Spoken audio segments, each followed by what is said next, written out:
निष्ठावंत भाव भक्ताचा स्वधान निर्धारी वर्म चुकू नये निष्काम निश्चळ विठ्ठली विश्वास उपेक्षेला नाही ऐकिला ऐसा कोणी निष्काम निश्चळ विठ्ठली विश्वास पाहू नये वास अनेकांचा पांडुरंग करू पांडुरंग करू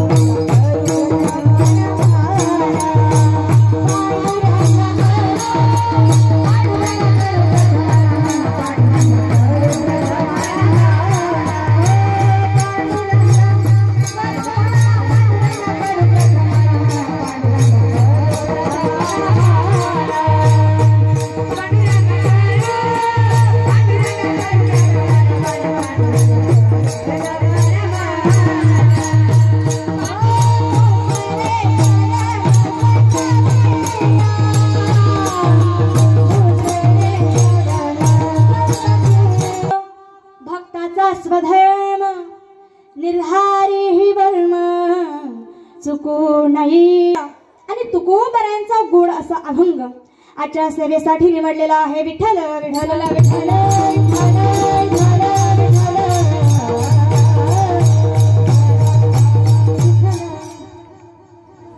मधून मधून थापा मारत राहा, त्या थापा नाही पखवाजीच्या थापा. अखिलकोट ब्रह्मांड नायकाच्या कृपा आशीर्वादाने, जगदंबा भवानीच्या कृपा आशीर्वादाने, महालक्ष्मीच्या कृपा आशीर्वादाने, बानाबाईच्या आशीर्वादाने चालत असलेला हा अखंड हरिनाम सप्ताह विश्वमौली ज्ञानोबारायांचा संजीवन सोहळ्यानिमित्ताने आणि मा लक्ष्मी माता उत्सवानिमित्ताने चालू असलेला हा भव्य दिव्य राजस्तरीय महिला कीर्तन सोहळा. आणि या सोहळ्यामधील आज माझ्या वाट्याला 4थ्या दिवसाची सेवा आलेली आहे. एकट्याचा नवी खेळ म्हणून मेळ जमविला.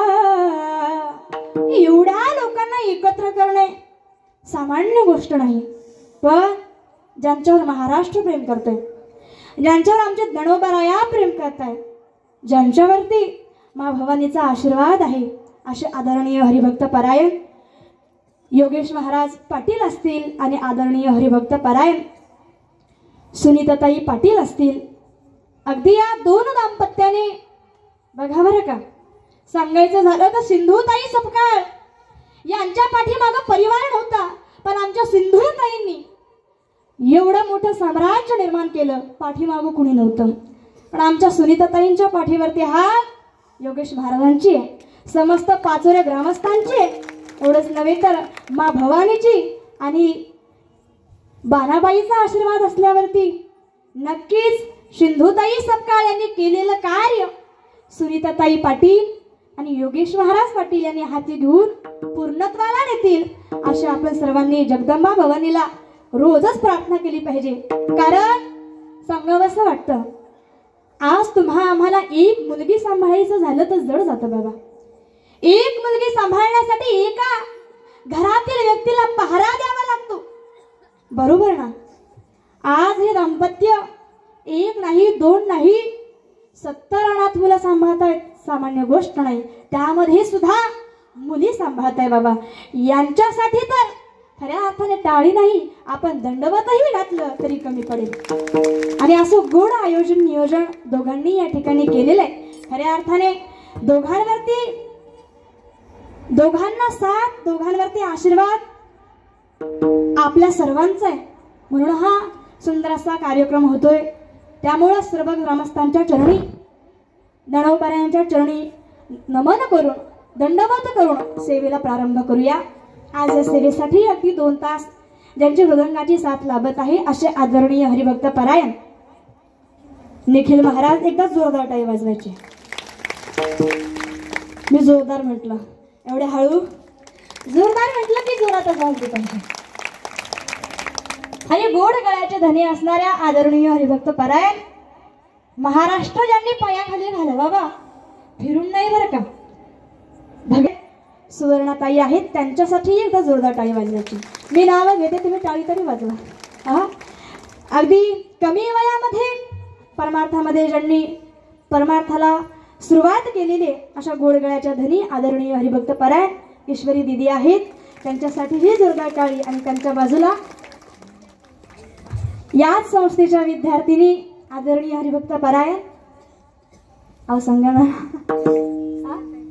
स्नेहलताई पाटील आहेत, त्यांच्याही चरणी दंडवत. याच्या अगोदर मृदंगाची साथ देण्यासाठी जे मौली बसले होते आदरणीय हरिभक्त परायण गोपाल महाराज, आणि आता दादा बसलेत, दोघांसाठी एकदा जोरदार टाळी वाजवायची. आता तुम्ही म्हणाल पोरगी आली नुसती टाळ्याच वाजवायला सांगायला लागले.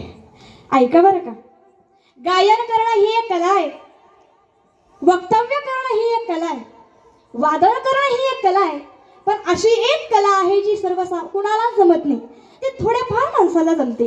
ती कला म्हणजे कलाकारावरती प्रेम करणं. कारण आता सध्या लोक कलाकारावरती जळतात, प्रेम करणारी मंडळी कमी, आणि आपण कलाकारावर प्रेम करणारी मंडळी आहात. त्यामुळं वरवर देखावासाठी नाही तर अंतःकरणातून यांच्यासाठी टाळी वाजवायची. आणि ऐका बरं का, टाळी वाजवण्याचे 2 फायदे सांगते. म्हणजे शेवटपर्यंत टाळी वाजवायची का नाही वाजवायची हा भाग मात्र तुमच्या मनात राहिला. पहिला फायदा असा आहे, जर तुम्ही आम्ही टाळी वाजवली तर मायबाप विज्ञानाच्या दृष्टीने टाळी वाजवल्याच्या नंतर आपल्या हातावरील ॲक्युप्रेशर दाबले जातात. हातावरील ॲक्युप्रेशर दाबले की शरीरामधील रक्ताभिसरण क्रिया ही चांगल्या प्रकारे होते. आणि तुम्हाला सर्वांना माहिती आहे, शरीरातील रक्त शुद्ध असलं व्यवस्थित असलं तर माणसाला रोगराई होत नाही. एक स्वतःचं शरीर निरोगी ठेवण्यासाठी तुम्ही हाय मी टाळी वाजवली. बोला तरी थोडंफार वाजवू नका, पुढे वाजवा.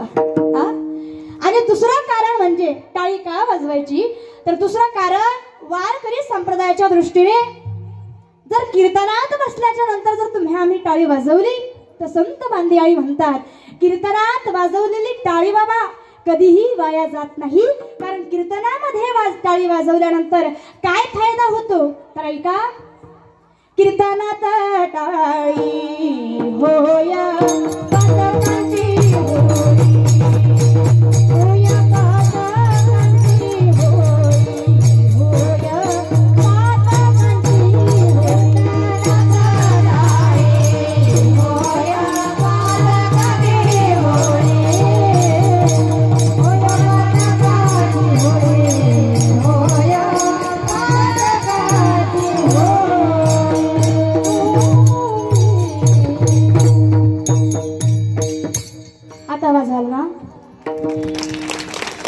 बोला. इकडे बोलत नाही का? अजिबातच नाही. बोलत असाल तर हो म्हणा आणि नसेल बोलत तर नाही तरी म्हणा, म्हणजे मला समजेल की बोलतात की नाही बोलत. ते बोलतात ना इकडे. हे बघा, कीर्तनामध्ये बोललं नाही पाहिजे, पण काय बोललं नाही पाहिजे? संसाराच्या गप्पा गोष्टी आणि याचं त्याचं केलेलं वाकडं ते इथं बोलायचं. मी तुम्हाला फार काही जास्त प्रश्न विचारणार. आता जर पत्रिका बघितली तर माझ्यापेक्षा सगळे जरा वयाने मोठे आहेत, ज्येष्ठ मंडळी आहे.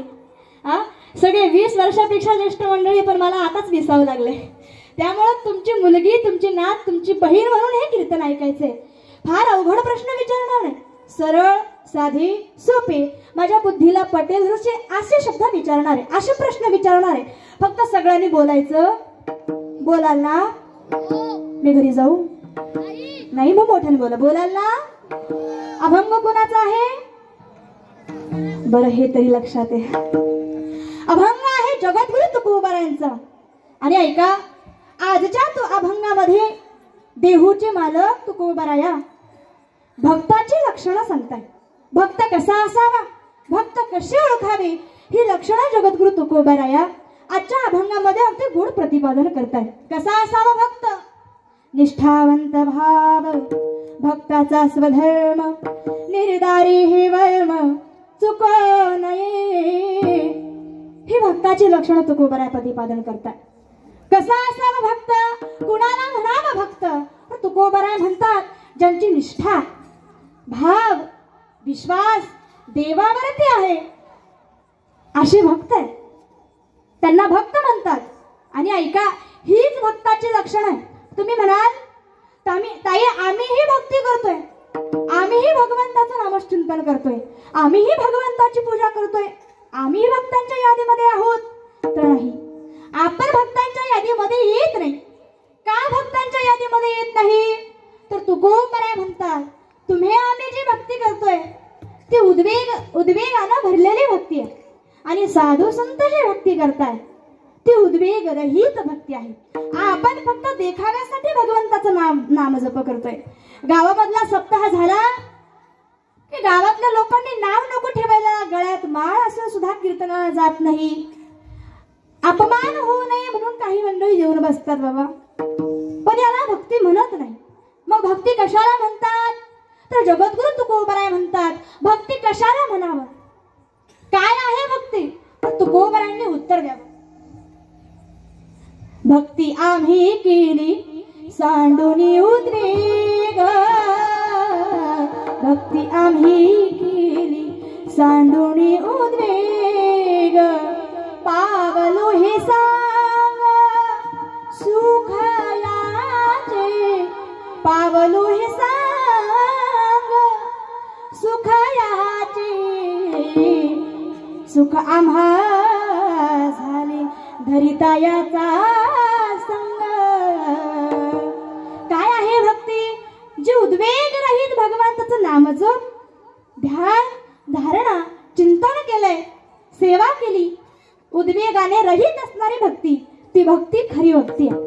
आपलं काय, एकदा की माणसाला थोडंसं कमी पडायला लागलं की आपण मंदिरामध्ये जातो आणि देवा मला अंगात आला ताप, देवा तू माझा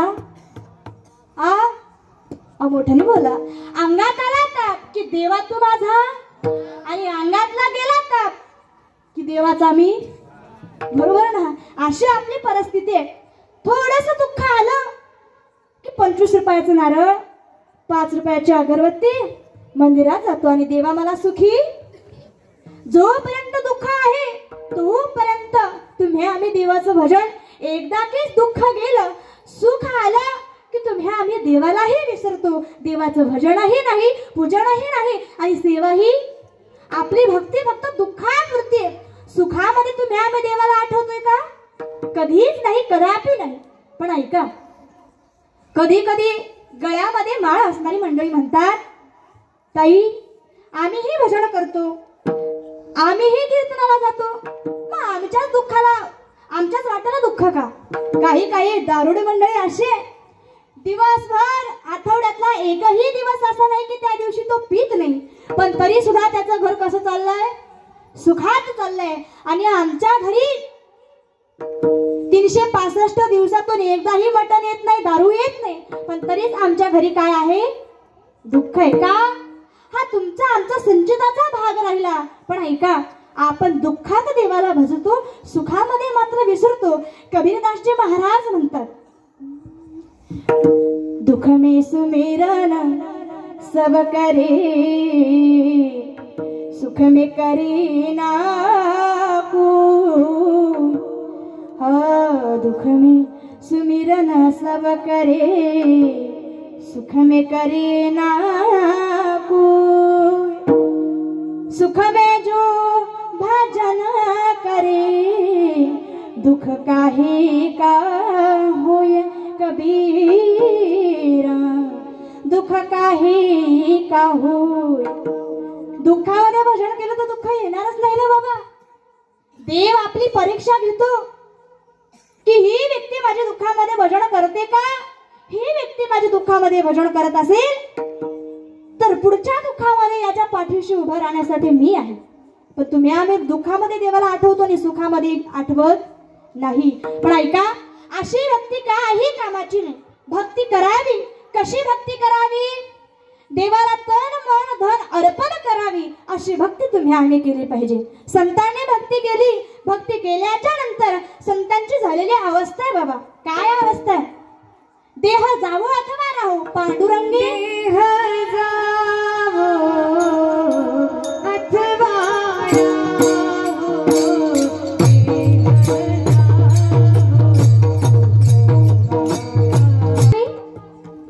देह जावो अथवा राहो पांडुरंगी दृढ भाव. देह गेला तरी चालेल, पण आम्ही जगाच्या मालकाचं भजन कधी थांबवणार? पांडुरंगी दृढ भाव, त्याला मात्र विसरणार नाही, त्याचं अखंड नामजप करायला आम्ही तयार आहोत. अशी भक्ती तुम्ही आम्ही केली पाहिजे महिला वर्ग. मग ऐका ताई, आम्ही अशी भक्ती करायला तयार आहोत, मग आम्हाला भक्त म्हणतील का? आम्ही भक्तांच्या यादीमध्ये बसणार आहोत का? तर ऐका, तुकोबराय म्हणतात, बसाल तुम्ही भक्तांच्या यादीमध्ये, पण काही लक्षण आहे. ती लक्षणं जर तुमच्या अंगी आली तर तुम्ही आम्ही भक्तांच्या यादीमध्ये बसायला तयार आहोत. तुम्ही आम्ही भक्त, आपल्याला लोक भक्त म्हणून येतील. पण ऐका, भक्ती कशी असावी? भक्ती मनाने केलेली नसावी. काय ज्ञानोबराय म्हणतात, मनाने केलेली भक्ती ती लयाला जात. दादा स्वर देत राहा ना थोडस, कारण ज्ञानोबराय म्हणतात मनाने केलेली भक्ती टोकाला जात नाही. कारण ती भक्ती कशी आहे? मनाने केलेली. आणि मन कसं आहे? मन चंचल आहे, चपळ आहे. मन चंचल चपळ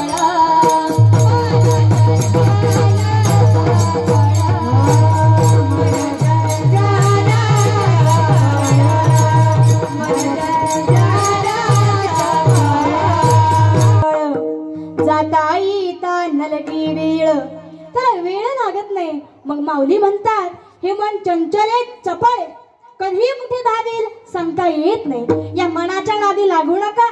माऊली म्हणतात मनोमार्ग गेला तो तिथे मुकला. ही अवस्था ही मन करत असते, म्हणून मनाच्या मागे जाऊ नका, मनाच्या नादी लागू नका, मनाने भक्ती करू. मग भक्ती कशी करावी? शास्त्राने सांगितलेली भक्ती करावी, संतांनी सांगितलेली भक्ती तुम्ही आम्ही केली पाहिजे. मग तुकोबराय आज म्हणतात चला फार आता आपले 9:45 वाजत आलेले, फार वेळ न घालवता तुकोबराय म्हणतात तुम्हाला भक्ताची लक्षणं सांगतोच, तशी भक्ती तुम्ही आम्ही केली पाहिजे. तुकोबराय म्हणतात भक्ती करायची ना, भक्ती करण्या अगोदर देवावरती तुमची आमची निष्ठा पक्की असायला हवी. देवावरती निष्ठाच नसेल तर त्या भक्तीला काही अर्थ येत नाही. मायबाप आता निष्ठा म्हणजे काय? जगाच्या मालकाप्रती एक रूप असणं, खरं वागणं, त्याची रात्रंदिवस सेवा करणं, त्याला आपलं सर्वस्व समर्पण करणं, याला निष्ठा म्हणतात. आणि अशा निष्ठेने तुम्ही आम्ही जगाच्या मालकाची सेवा केली पाहिजे, भक्ती केली पाहिजे. अशी भक्ती देवाला आवडते. आणि तुम्ही आम्ही जर आपल्या मनाने भक्ती केली तर ती भक्ती देवाला आवडणार? देवावरती विश्वास ठेवून भक्ती करा, ती भक्ती भगवंताला आवडत असते. बरं चला, निष्ठा आम्हाला समजली, मग आता भक्तीचा पुढचा प्रकार सांगा, लक्षण पुढचं सांगा. तर पुढचंही लक्षण सांगितलं, देवाला जर जिंकायचं असेल तर सगळ्यात महत्वाचं आहे तो म्हणजे भाव. कारण भावाशिवाय देव आतापर्यंत कुणाला प्राप्त झाला नाही. कितीही ज्ञान असू द्या, पण त्याच्यामध्ये जर भाव नसेल तर त्या ज्ञानाला शून्यत्व आहे. आपल्या भक्तीमध्ये भाव असावा, कारण संत म्हणतात देव फक्त भावाचा भूकेलेला आहे. प्रेमाचा भूकेला हाची दुष्काळ